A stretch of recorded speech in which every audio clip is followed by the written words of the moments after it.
خوش آمدید۔ آج ہم اسلام کے ایک بہت ہی بنیادی تصور پر بات کر رہے ہیں، یعنی اطاعت۔ جی۔ سوال یہ ہے کہ اصل میں حتمی اختیار کس کا ہے، اور جو مواد، جو ذرائع ہمارے سامنے ہیں، وہ اس پر کیا کہتے ہیں؟ جی، آج کی گفتگو کا جو مرکزی نقطہ ہے نا، وہ اللہ تعالیٰ کی جو مطلق حاکمیت ہے، ہاں، اور دوسری طرف انسانوں کی اطاعت، خاص طور پر نبی کریم صلی اللہ علیہ وسلم کی، ان کے درمیان ایک توازن کو سمجھنا ہے۔ ایک نازک توازن۔ بالکل۔ اور جو تحریریں ہیں ان میں بات شروع ہوتی ہے سورہ احزاب سے، حضرت زید رضی اللہ عنہ کے واقعے سے۔ اچھا۔ اس سے متعلق ایک سوال ہے جو اس توازن کو سمجھنے میں مدد دیتا ہے۔ ٹھیک ہے، ٹھیک ہے۔ تو آئیے ذرا گہرائی میں چلتے ہیں۔ جو تفصیلات یہاں ہیں وہ تو ایک بہت واضح لکیر کھینچتی نظر آتی ہیں۔ جی، سب سے پہلے تو اللہ کی مکمل حاکمیت کا تصور ہے نا؟ جی، اسے بنیاد کہا گیا ہے۔ بالکل۔ اصل بات ہی یہ رہی ہے کہ عبادت، بندگی، غیر مشروط اطاعت، یہ حق صرف اور صرف اللہ تعالیٰ کا ہے۔ صرف اللہ کا؟ جی، قرآن میں بھی واضح ہے۔ جی۔ سورہ 51 آیت 56، میں نے جن اور انسان کو صرف اسی لیے پیدا کیا ہے کہ وہ میری بندگی کریں۔ صحیح۔ تو اصول یہ بنتا ہے کہ حاکمیت کا مرکز اللہ ہے، اور اس کا نتیجہ یہ کہ کسی انسان کو دوسرے انسان پر فطری طور پر کوئی مطلق اختیار حاصل نہیں۔ تو اس کا مطلب یہ ہوا کہ کوئی بھی انسانی لیڈرشپ ہو، چاہے وہ مذہبی ہوں، سیاسی ہوں، جی، کوئی بھی صاحب اختیار، ان سب کی حیثیت پھر مشروط ہوئی، یعنی اللہ کے حکم کے دائرے میں ہی ان کی بات مانی جائے گی۔ عین مطابق، بالکل۔ یہ نقطہ بہت اہم ہے۔ قرآن تو بہت سختی سے کہتا ہے اس بارے میں۔ اچھا، جی، کہ اللہ کے سوا دوسروں کو، انسانوں کو، چاہے وہ علماء ہوں، راہب ہوں، حکمران، انہیں رب نہ بنا لو، مطلب قانون ساز یا حتمی اتھارٹی نہ سمجھ لو۔ اچھا، جو مواد ہمارے پاس ہے وہ بتاتا ہے کہ اسی چیز کو انسانی غلامی کی جڑ کہا گیا ہے۔ فکری غلامی؟ فکری بھی، عملی بھی۔ جب انسان اللہ کو چھوڑ کر دوسروں کے پیچھے اپنی عقل، اپنی مرضی قربان کر دیتا ہے۔ لیکن یہاں فوراً ایک سوال آتا ہے، اور ان تحریروں میں بھی ہے یہ، جی، کہ اسلام تو نبی کریم صلی اللہ علیہ وسلم کی اطاعت کا بھی حکم دیتا ہے، وہ بھی بہت واضح طور پر۔ ہاں، بالکل دیتا ہے۔ تو یہ بات پھر اللہ کی مطلق حاکمیت کے ساتھ کیسے جڑتی ہے؟ کیا یہ کوئی ایکسیپشن ہے، کوئی استثناء؟ نہیں، یہ بہت کلیدی سوال ہے، اور جو تفصیلات ہیں نا وہ صاف کہتی ہیں کہ یہ استثناء نہیں ہے۔ اچھا، بلکہ یہ اللہ کی حاکمیت کا ہی تقاضا ہے، اس کا نتیجہ ہے۔ کیسے؟ دیکھیں، نبی اکرم صلی اللہ علیہ وسلم کی اطاعت ان کی ذات کی وجہ سے نہیں ہے، اچھا، بلکہ اس منصب کی وجہ سے ہے، اس پیغام کی وجہ سے ہے جو اللہ نے انہیں دیا۔ صحیح۔ انبیاء تو خود کو بشر ہی کہتے تھے، انسان۔ قرآن میں بھی حکم ہے، کہہ دو میں تو تم جیسا ہی ایک بشر ہوں۔ ہاں، لیکن فرق کیا تھا؟ وحی، کتاب، حکمت، وہ اللہ کے نمائندے تھے۔ اچھا، تو آپ یہ کہہ رہی ہیں کہ رسول اللہ صلی اللہ علیہ وسلم کی اطاعت اصل میں اللہ ہی کی اطاعت ہے؟ بالکل۔ مطلب یہ براہ راست نہیں، بلکہ رسول کے واسطے سے۔ جی ہاں، رسول کا حکم اللہ کا حکم، اس لیے واجب الاطاعت۔ ٹھیک۔ اسی لیے تو ہدایت اور ایمان کے لیے اسے لازم کہا گیا ہے۔ قرآن میں جگہ جگہ ہے یہ۔ جی۔ ایک جگہ فرمایا، ہم نے جو بھی رسول بھیجا اس لیے بھیجا کہ اللہ کے حکم سے اس کی اطاعت کی جائے۔ صحیح۔ اور وہ جو آیت ہے سورہ نساء میں، پس نہیں تیرے رب کے قسم یہ کبھی مومن نہیں ہو سکتے جب تک کہ ہاں، کہ آپ کو فیصل نہ مان لیں۔ جی، اور پھر جو آپ فیصلہ کریں اس پر دل میں تنگی بھی محسوس نہ کریں، سرے تسلیم خم کر دیں۔ بالکل۔ تو واضح ہے کہ جب ہدایت آ گئی، پھر نبی کی نافرمانی وہ گمراہی ہے، اس پر وعید ہے۔ یہاں آ کر بات واقعی بہت دلچسپ ہو جاتی ہے، بہت گہری۔ جی، ان تحریروں میں زور ہے اس بات پر کہ نبی کریم صلی اللہ علیہ وسلم نے خود اپنی دو حیثیتوں میں فرق کیا ہے۔ ہاں، یہ بہت اہم ہے۔ ایک اللہ کے رسول ہونے کی حیثیت، نبوی حیثیت، اور دوسری ایک انسان ہونے کی حیثیت، بشری حیثیت۔ جی ہاں، اور یہ امتیاز، یہ فرق بہت ہی کلیدی ہے، بہت بنیادی ہے۔ کیوں؟ یہ فرق کرنا کیوں اتنا اہم ہے؟ دیکھیں، جہاں تک رسول ہونے کا تعلق ہے، اس حیثیت میں تو آپ نے اللہ کے احکام پہنچائے، جی، اور ان کی مکمل اطاعت کا مطالبہ کیا، غیر مشروط، کیونکہ وہ اللہ کا حکم تھا۔ صحیح۔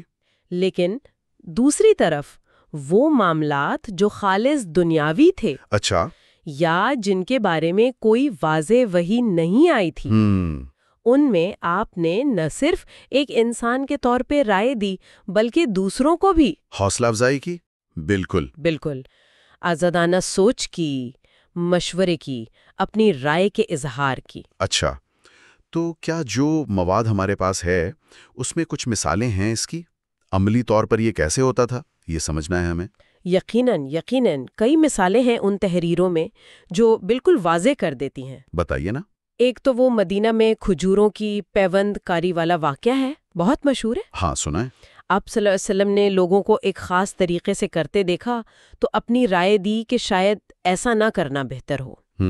لوگوں نے بات مان لی، مگر اس سال فصل کم ہو گئی۔ اچھا۔ جب آپ صلی اللہ علیہ وسلم کو بتایا گیا تو آپ نے فرمایا، جب میں دین کے متعلق حکم دوں تو اسے پکڑو مضبوطی سے۔ جی، اور جب اپنی رائے سے کچھ کہوں تو بس میں بھی ایک انسان ہی ہوں۔ سبحان اللہ۔ اور ایک روایت میں ہے کہ تم اپنے دنیاوی معاملات مجھ سے بہتر جانتے ہو۔ واہ، یہ تو بہت واضح فرق ہے وحی اور بشری رائے میں۔ بالکل۔ اور پھر وہ غزوہ بدر والا واقعہ، پڑاؤ کی جگہ کا۔ جی، جب لشکر نے پڑاؤ ڈالا تو حضرت حباب بن منذر رضی اللہ عنہ آئے۔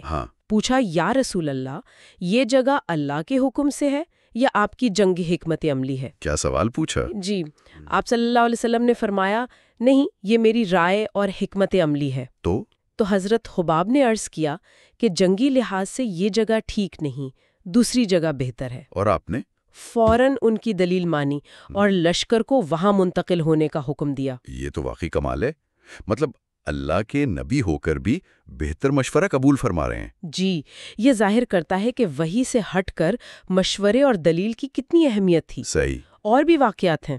بدر کے قیدیوں کے بارے میں مشورہ کیا، صلح حدیبیہ، اس پر تو حضرت عمر نے کتنا شدید اختلاف کیا تھا۔ جی بالکل۔ اگرچہ بعد میں انہیں ندامت ہوئی، لیکن آپ صلی اللہ علیہ وسلم نے اسے گستاخی نہیں کہا۔ صحیح۔ پھر وہ غطفان والا معاملہ، معاہدے کا ارادہ کیا، انصار سے مشورہ کیا۔ سعد بن معاذ اور سعد بن عبادہ، جی، انہوں نے کہا، اللہ کا حکم ہے تو سر آنکھوں پر، آپ کی رائے ہے تو ہمیں تلوار کے سوا کچھ نہیں دینا۔ اور آپ نے رائے بدل لی؟ جی، اپنی رائے بدل لی۔ پھر غزوہ حنین کے بعد مال غنیمت پر کچھ انصار کو شبہات ہوئے۔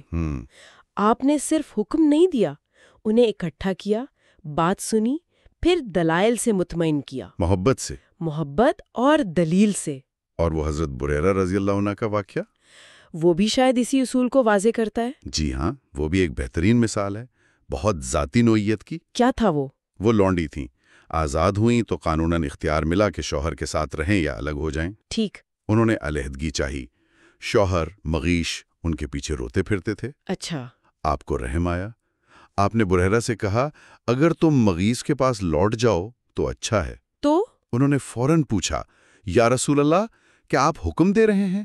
اتأمرنی؟ سبحان اللہ، کیا سمجھ تھی۔ جی۔ آپ نے فرمایا، نہیں، میں صرف سفارش کر رہا ہوں، انما انا شافع۔ تو حضرت بریرہ نے کیا کیا؟ جواب دیا، پھر مجھے ان کی کوئی ضرورت نہیں، فلا حاجت لی فی ہے۔ اور آپ نے ان کے فیصلے کا احترام کیا، حالانکہ آپ کی خواہش اور تھی۔ تو ان سب مثالوں کا خلاصہ یہ ہوا کہ نبی کریم صلی اللہ علیہ وسلم نے خود بھی وحی اور ذاتی رائے میں فرق رکھا۔ جی ہاں۔ اور صحابہ کو بھی یہ سکھایا، یہ اعتماد دیا کہ وہ آپ کی ذاتی رائے پر اپنی عقل استعمال کر سکتے ہیں۔ بالکل، آپ بالکل صحیح سمجھے ہیں۔ یہ تو ایک زبردست توازن ہے، ایک طرف مکمل اطاعت رسول کی حیثیت میں، جی، دوسری طرف انسانی معاملات میں مکمل آزادی رائے۔ اینن یہی نقطہ ان تحریروں کا مرکزی خیال لگتا ہے۔ آپ نے اپنی انسانی حیثیت میں مکمل فکری آزادی دی، حتیٰ کہ آپ کی ذاتی رائے پر بھی سوال اٹھایا جا سکتا تھا۔ جی، یا اس سے مختلف رائے رکھی جا سکتی تھی، اور یہ سب کچھ اس انتہائی مضبوط اطاعت کے تصور کے ساتھ چل رہا تھا۔ یہ دونوں پہلو ایک دوسرے کی ضد نہیں، بلکہ ایک ہی نظام کا حصہ تھے۔ اچھا، اب اگر ہم واپس آئیں حضرت زید بن حارثہ رضی اللہ تعالیٰ عنہ کے واقعے پر، جس کا ذکر شروع میں ہوا تھا، تو اس سارے پس منظر میں اسے کیسے سمجھا جائے؟ جیسا کہ تفصیلات میں ہے، حضرت زید آپ کے منہ بولے بیٹے تھے، آزاد کردہ غلام تھے۔ جی۔ آپ نے ان کی شادی اپنی پھپھی زاد بہن حضرت زینب رضی اللہ سے کرائی۔ ہاں۔ جب ان میں نباہ نہ ہو سکا، تعلقات خراب ہوئے، تو حضرت زید نے طلاق کا ارادہ کیا۔ اچھا، اس موقع پر آپ نے انہیں مشورہ دیا، قرآن میں بھی ہے، امسک علیک زوجک واتق اللہ، اپنی بیوی کو روکے رکھو اور اللہ سے ڈرو۔ جی۔ اب ان تحریروں کے مطابق مفسرین اور علماء اس پر متفق ہے کہ یہ نصیحت ایک فکر مند رشتہ دار کی تھی، مربی کی، خیر خواہ کی۔ بالکل۔ یہ اللہ کا براہ راست حکم نہیں تھا کہ طلاق نہ دو۔ لیکن حضرت زید نے تو طلاق دے دی تھی۔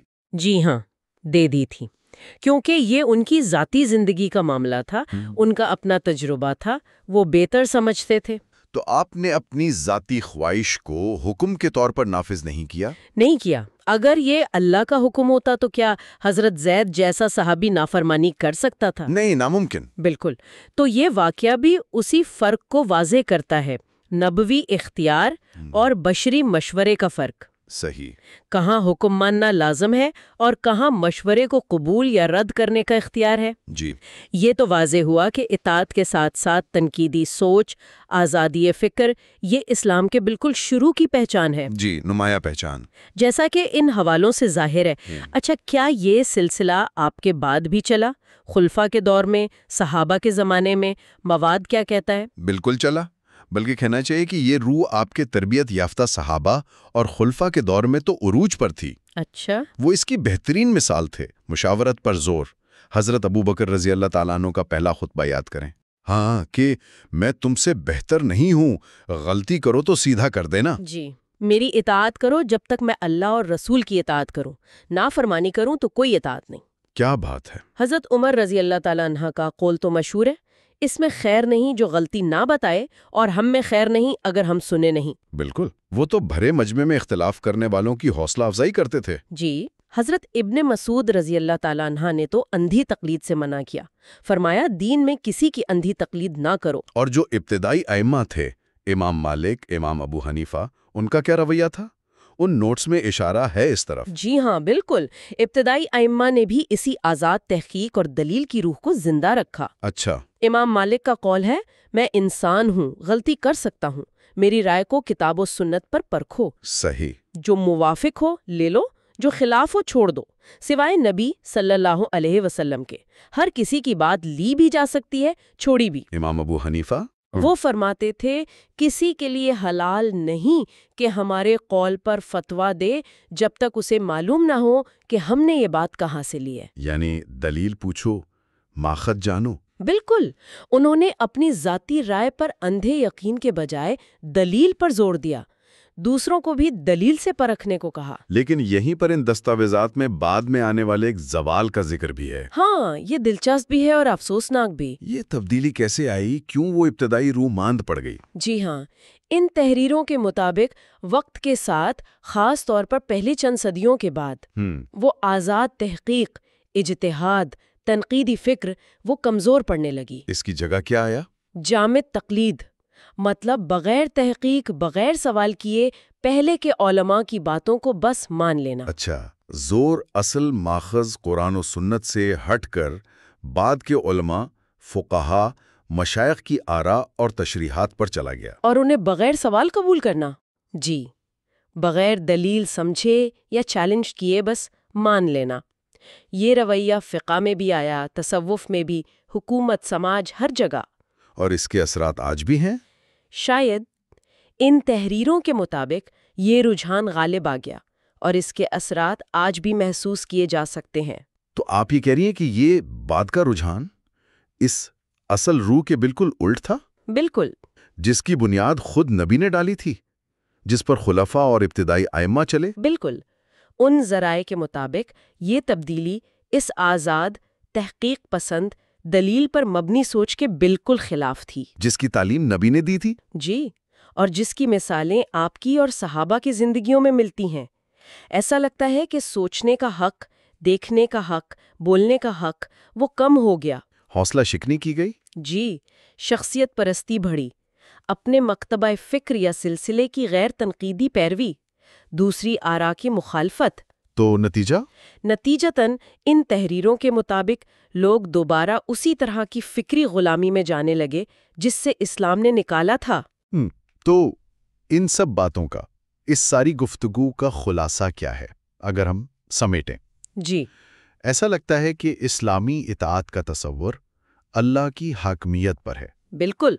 نبی صلی اللہ علیہ وسلم کی اطاعت لازم ہے، مگر اس لیے کہ وہ اللہ کا حکم پہنچاتے ہیں، وہ ذریعہ ہیں۔ جی ہاں، ذریعہ ہیں۔ لیکن شاید سب سے اہم بات یہ ہے کہ یہ پورا نظام اطاعت سمیت انسانوں کو دوسروں کی غلامی سے آزاد کرانے آیا تھا۔ بالکل، فکری اور عملی دونوں۔ ہاں، اور الہی ہدایت کے دائرے میں تنقیدی سوچ اور آزادی رائے کو فروغ دینے آیا تھا۔ بنیادی اصول بالکل واضح ہے جیسا ان تحریروں سے لگتا ہے۔